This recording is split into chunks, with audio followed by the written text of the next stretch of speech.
Welcome to Ready to Be Strong. I'm Tania Israel. And I'm Elizabeth Scharf. Together, we're broadening our minds, opening our hearts, and strengthening connections to face the challenges of living in a divided world. In this episode, we're going to be talking about misinformation, a topic that's been on my mind probably for the past, maybe 6 years, 8 years. And I think, Tania, the reason it's been on my mind is because it brings me back to the fourth grade me when I learned about footnotes and how important it is to look at the sources of information via footnotes and basically to make sure that the sources are reliable. Do you remember that class? Yeah. Sorry. This is so great. So first of all, you are not the only person thinking about misinformation. And second of all, yes, I remember learning about this. So I'm going to give an example of childhood writings. When I was growing up, I really wanted to have a cat, but I was not allowed to have a cat because my dad was allergic. And so all of my desire to have a cat was driven into every single assignment that I had in school growing up. So there's a whole series of papers about cats. And the one that I'm just going to mention now is the one from, I believe it was second grade, when I wrote a paper called Cats. And every sentence started with the word cats, and it was all factual information about cats. Cats have 4 legs and cats have fur and like all these things about cats. And then at the very end, I say, because cats are hunted for their meat in some places, someday they may become extinct. The end. I was like, what? And all my teacher wrote was good paragraphs, and I got a check plus. And I'm like, how did my teacher not say, cite source? I mean, where are you coming to this wild conclusion that cats are going to become extinct? So yes, that was before we learned about footnotes and how important it was to cite our sources. Right. And back in, let's say, 1980 something, the source of most of my information, if I was writing something, would be the encyclopedias. And so that was known to be fact. And from there, we learned about other sources, whether it's primary sources, secondary sources when you went to the library, primary being interviews. And that's just the way we were taught from what I remember. And I've kept that in my head since then. And for some reason, once we had the internet and all the information out there, we've forgotten that rule of looking at the source, making sure it's a reliable one. And that has really bothered me because some very smart, let's say, family members have sent me information over the past 8 years. And I look at the source and I say to myself, how does my family member think that this is a reliable source? And I guess that's why I wanted to talk about misinformation. We collectively are forgetting that third grade, fourth grade rule of checking the sources and making sure that they're reliable sources. Yeah, I totally get that. And, people are very concerned about this. I know during the pandemic, there was a lot of concern about, wow, people are not getting vaccinated because there's misinformation that the vaccine is, going to cause them harm or whatever. There were all these things about mask wearing. So misinformation has become a very important thing from a public health perspective, from how people are making their decisions about who to vote for perspective. And it sounds like you're concerned that there are people on what you might think of as the other side of the political spectrum who are being maybe fed misinformation and relying on that without checking it. Absolutely. And there's so many different sources these days that used to be the reliable encyclopedia or the New York Times or another reliable newspaper, maybe the BBC as a news source. But there's so many new sources of information. And so now I'm kind of wondering, how do you make sure that the source of your information is a reliable one? Yeah. And I think we used to all be focused more on everybody's watching a single source of news. So we all have sort of a common understanding. And now there's so much out there on the internet. And journalism does have some criteria so that we can rely on that more. But when just everybody's putting their own ideas and stuff out there, it's a lot harder to assess. It's interesting though, when I read the book about Hamilton that the musical's based on, Mm-hmm. one of the things that stood out to me was that there were newspapers and things at the time that were reporting all kinds of wild stuff. I mean, there was misinformation from the beginning of our country, certainly, Right. if not before then. So we've had that kind of thing around for a long time. And then I feel like journalism sort of became more professionalized, and then we could rely on it more, maybe. And then that's kind of disintegrated, in the last while. Yes, I think you mentioned something about the standards for journalists. And I think one of the criteria is fact checking. Mm-hmm. And so I wonder if that is actually explained how much fact checking a source does in order to, before they put out a story. But I would think that would be one of the requirements for finding a reliable source is fact checking. Do you remember when Breitbart came on the scene? And I got so many articles from Breitbart via family members, friends, and this was before it was notoriously Breitbart. And I just kept on mulling over, is this fact? Is this fiction? And I had no way of figuring that out. And I wonder if actually news sources say how much fact checking they do now, or if there's even a third party that actually rates different sources of news and information that has like if that doesn't exist, it should exist. like a 0 to 100 continuum of how reliable is this source. Sure. So one of the things that I notice is that when I do this work on political division, people want me to talk about misinformation all the time. Yeah. Like, misinformation is a really hot issue. Everybody's talking about it. There's a lot of concern about it. People are like, how do we deal with misinformation? And so I feel like I have to address it some. But mostly what I do is to say misinformation's a thing, and yes, it can be problematic, and it's not necessarily as directly related to people's behaviors as we might imagine it to be. And also we have this confirmation bias where we're all drawn to the information that supports what we already believe to be true. And we tend to disregard or dismiss information that conflicts with our existing beliefs. And the idea of misinformation fits so nicely with that cognitive bias, because then we're looking at information, we're like, oh yes, I am right. Everything that I'm looking at is telling me that I'm right. And then somebody's saying, oh, but hey, here's what I believe and here's the information I'm going with. And you're like, well, I've never heard of that. That's ridiculous. And we haven't been exposed to that information sometimes because it's incorrect, but sometimes because it's not within our sphere of supporting what we already believe to be true. So there's this piece of it that I'm always like, yes, we need to do misinformation, but I worry that we're overemphasizing that as the source of the problem in division. Right. So you're saying that it's, yes, misinformation and filtered information is almost the larger problem. Yeah, I sort of think about the narratives that the information is embedded in. That journalism even is not just, when you open up a newspaper, it's not like a list of bullet points of factual information. It's embedded within stories. And it needs to be. I was talking to a journalist who was like, oh yes, what we were taught in journalism school was to take a perspective. They're not just trying to list out factual information. Frankly, we probably wouldn't pay as much attention to that if they did. I'm going to give an example of something here. When it comes to vaccines, let's go back to, say, January 2022. Vaccines had been out for about a year, and the story that was everywhere was about the difference between Democrats and Republicans in terms of vaccination rates. So is that something you had heard? Yes. So that was accurate. 90% of Democrats had received at least one dose of the vaccine compared to 61% of Republicans. So definitely a disparity there.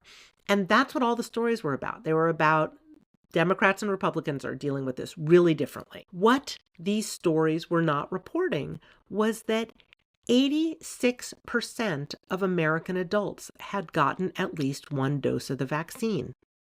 86% of Americans.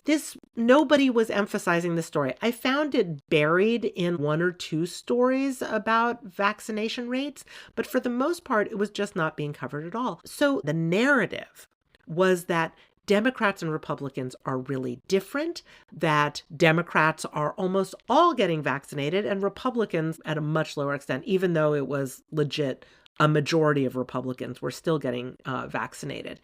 And all these stories that I was seeing were about vaccine hesitancy or the anti-vaxxers, and that this is why Republicans aren't getting vaccinated. So, first of all, almost all Americans did the same thing. Okay. Right. And can you imagine what would have happened if that's the story we were hearing, that almost all Americans are doing the same thing? We are protecting ourselves and each other's health in a crisis. You can count on Americans to act as one, to act in unison. And that the people who weren't getting vaccinated, a small percentage of them were anti-vaxxers, but a very small percentage. That was not primarily what was driving things. And the story got really skewed in the media and in our minds. Now, was it misinformation? No. People were, journalists were reporting accurately that there was this disparity between Democrats and Republicans in vaccination rates. None of that was misinformation, but it was embedded within a very specific narrative that is very different from the narrative that I am promoting, which is that look at how Americans really acted together, which is such a different story, also embedded in absolutely accurate information. Wow, that's fascinating. What a different story that would have told, and maybe changed the way people were feeling about the country and Americans in such an isolating time. I wish I had known that. I would have screamed it from the hilltop. It's also really hard to get traction on something like that. Right. I did, I wrote a piece, it's out there, but it's not consistent with the way people were thinking about things. People were thinking that we're really divided and we're different, and there are these differences in vaccination rates. And so when you put something out there that says, actually, 86% of Americans have gotten vaccinated, again, we ignore or dismiss information that contrasts with our existing beliefs, even if it's accurate. Right. Did you get that information from the CDC? Yep. So this makes me think about all the federal public health information that had been out there and is no longer going to be out there, providing these types of facts. And now we're going to become even more reliant on news providing the quote facts, but within their own narrative. Sure. And even when the facts are available, everything's being filtered through our own minds and our biases. When I think about what's dividing us, I don't think it's primarily misinformation. Misinformation does play a role. And I will admit that's something I've done at times because I get so frustrated about how everybody's focused only on misinformation and not thinking about things within these narratives. I have sometimes maybe downplayed the role of misinformation. I was on a panel at the American Psychological Association, and they talked about misinformation, but they also sort of said, it's not as directly related to behavior as we might think. They were super nuanced about it, which I think was great because they're researchers. So then they brought me in as the hopeful closer. So I came in and I talked about how really there's so much going on with our minds that's not about people trying to deceive us. I did draw on one study that shows that it's a very small percentage of the media that we're exposed to is actually misinformation or disinformation. But that was based on a pretty narrow definition of misinformation. And there's been some stuff that's come out since then that said, yeah, it's actually more of a problem than that. And to be fair, I don't want to completely dismiss misinformation. So misinformation is a thing, and it can be problematic. And I don't think it deserves the weight that we are putting on it. And I also think that when we think about misinformation as being the primary problem, it's allowing us to just embed our thinking more in our cognitive biases, to separate ourselves out more from other people who we see as being misinformed, and we think we are unbiased and well-informed. And anyway, so I get concerned about over-focusing on misinformation. Now I'm going to push back on you a little bit. And that is because we have a president and his right-hand henchmen who are both actually really using misinformation as a weapon And so I think people listen to them so much, and they do have such misinformation, whether it's about aid we give and agencies and numbers being completely off. I do hear you that it has not just been about misinformation, but if I had a graph, I would say misinformation is going up because of the two people that have a big loudspeaker right now and are really blasting out misinformation. Mm-hmm. And my thing is not just focusing on the two people at the top who have the loudspeaker, but saying, what are we each doing in this realm? And I hear you saying, but people are listening to them and they have a big microphone. And yes, so that is an issue. I'm also interested in, so if we're more on the left, which we are legitimately, what is it that we haven't been sorting out as well as we could have, Right. So in 2019, there was this Facebook story that kept popping up in my feed about this woman, Tania McDowell, a Black woman. She had gone to prison for lying about where she lived so that her child could attend a better school. And her situation was juxtaposed with Felicity Huffman and all these other celebrities who had paid to get their kids into prestigious schools. You remember this time period and this kind of story? Varsity Blues or something like that. Yes, absolutely. And so my friends were posting this story to demonstrate this lack of parity in terms of how a poor Black woman was treated in comparison to a wealthy, famous white parents. So I was like, yes, that seems incredibly biased and unfair. This is terrible. And everybody's posting this with comments that are expressing outrage about the unfairness. But then somebody posted one comment that just said, that's not the whole story. And I was like, it's not? And I got curious about that. So I went on to Snopes, which is one of my favorite ways of checking information because they'll sort of do that kind of check that you're asking for. You're like, wouldn't it be great if somebody were doing this? Okay, well, Snopes analyzed the situation. So McDowell was a mother who was sentenced to 5 years for a combination of crimes, including the one about the school district. But there were also several more serious crimes, and it wasn't her first offense. Well, that information was certainly not in the posts that I was seeing that were expressing all this outrage and these disparities. I'm not going to say that erases the fact that there are inequities in our system. But when we are putting information out there that is incomplete, that fits just within this narrative, it's really easy for people on the other side if I was like, but wait a minute, there's this woman who's gone to prison and blah, blah, blah. And they'd be like, yeah, but here's all the other stuff that you don't know. I then sound really misinformed and uninformed. So, yes, this is happening now in certain ways, but it happens to us too, is I think something important for us to recognize. Oh, sure. I mean, I definitely cherry pick. We would call it cherry picking information that fits my own headline. I'm definitely guilty of that. And so one of the things that I try to do is to get different sources of information to try to figure out what is the complete picture of information.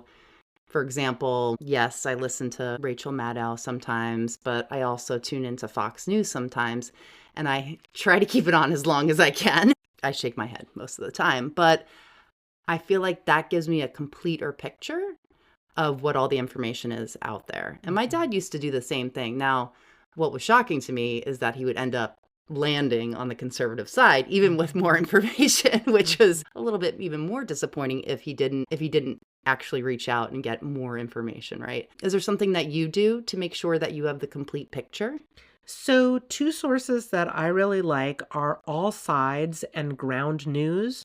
These are websites that look at how a story is being covered from multiple perspectives. And they'll say, here's from more conservative resources and here's from more liberal sources. I really appreciate that because frankly, watching the news from either end, which is like Rachel Maddow and Fox News, right, I don't find as helpful for doing that, partially because both of those sources are really emotionally activating.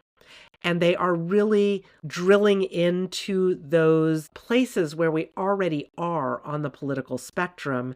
And Rachel Maddow is going to activate my, oh yeah, exactly. So of course I will take her information more at face value, then frankly, I will when I look at the stuff from Fox News. So even though I'm looking at that, I am going to be criticizing it in my mind as I'm watching it, rather than having it just kind of feed in more to the assumptions that I already have. Right. So you're challenging what is going into your ears at the time. Mm-hmm. Okay. Mm-hmm. I mean, that makes sense. I've not heard of all sides. I like that. It makes me think about the origin of people's different narratives, because I think about how our minds are shaped so much when we're younger, and how can we go to the same school, sit in the same fifth grade classroom, sit in the same college classroom, and walk out of those doors at the end of it all, and people have different narratives in their head. How does that happen? Do you know how that happens? Well, how does it happen for you that you have the worldview that you have?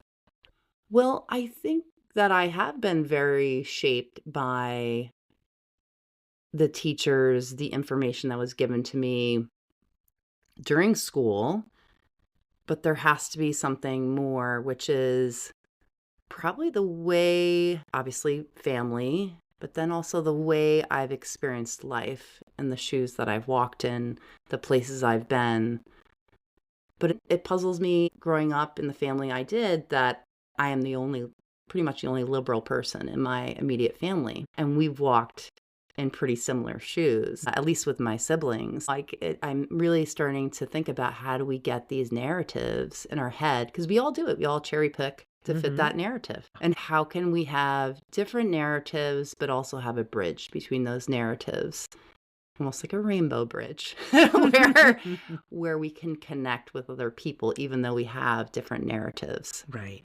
Well, I actually think that other people are such an incredible resource, because if I'm exposed to only my narratives or the information that supports my narratives, then if there's someone else who has a different narrative, I'm like, tell me.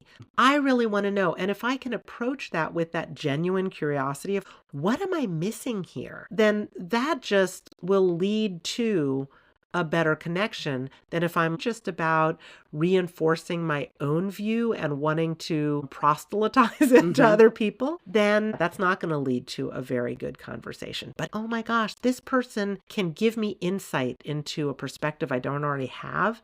Wow, what a gift they can give. What percentage of the population do you think feels that same way? Well, certainly everybody who's read my book. Because I think it's a great perspective. I really do. And if more people thought that way, then we'd probably be a lot more united than divided. Yeah, and there absolutely are people who are already there, and I hear from them all the time. I mean, I am part of the bridging movement. So there is a bridging movement with hundreds of organizations that are working on bridging divides, and then lots of people who attend their programming and follow them. So this is already happening, but we very rarely hear about it. Even when we look at the news on political division, what we hear about is how families are falling apart and, all of the conflict that's going on around it. What we don't hear enough about is bridging activities and how people are actually doing this and working it out. A majority of people have changed the way they are using social media because of the ways that it is causing more conflict. We don't hear about that enough. We hear about the dangers of social media, which are many and big, but people are actually using their agency to make a difference there. I always want to see more news stories about this, but here's the problem. Most people, that's not the news they want to hear. People like to hear about conflict, and they don't like to hear as much about positive things that are happening. Right. We need more bridging stories out there. And the way I like to bridge is by coming up with something that we can all agree on, safety or good health, and then having the other person agree that, yeah, this is important. This is absolutely important.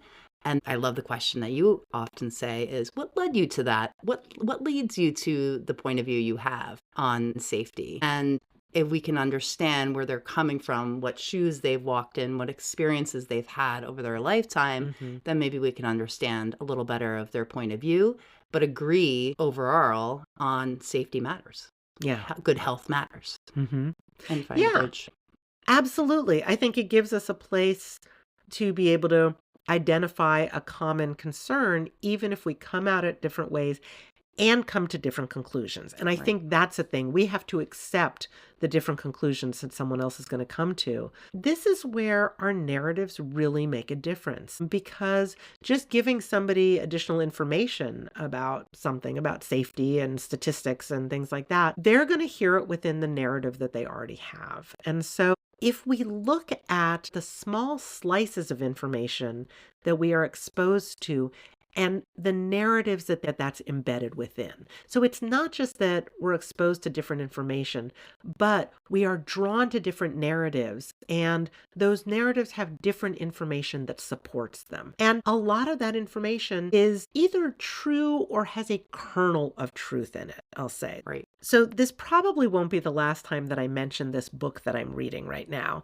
It's called Outraged, and it's by Kurt Gray, who's a social psychologist. And he does a fantastic job unpacking some of that question you've been asking about. How is it that we get to these different places, and how is it that we're so different, but also that we have some common values? One of the things that he talks about is that we all have a morality based on harm, like trying to prevent harm to ourselves and people who we see as vulnerable. But we have different ideas about who is vulnerable and who's vulnerable to mistreatment or unfairness. And our differences in our morality are based on that. So we all have the similarity that we're all focused on harm, but some people are focused on harm to people who have experienced historical injustices. And some people say, well, yeah, those people can experience harm, but also people who are in authority can experience harm. And this is where you get some people are focused on Black Lives Matter. Some people are focused on Blue Lives Matter because they're like, police officers legit are way more likely to die on the job than most other professions. And they're out there, supporting our public safety every day. And it's clear why you can be concerned about that. Well, it's also really clear why you can be concerned about Black Lives Matter and how if you look at the statistics about police use of force against people of color, Black and brown people in particular, much higher than against other groups. So there is data that supports either one of those perspectives, right? None of that's misinformation, but really different narratives that we're focused on. And I think being concerned about one group does not negate the concern of the other group too. And I think it's almost like pitting people against each other that I really don't like. And we've seen this in different justice movements, etc., where they're competing for a little bit of spotlight or resources, whatever it may be. And I think that maybe the best thing we can do is think of abundance and commonality. Can you say more about that? When I think of abundance, I think about all the resources that we have in the world, and it just doesn't have to go to one group, and it can be shared among many.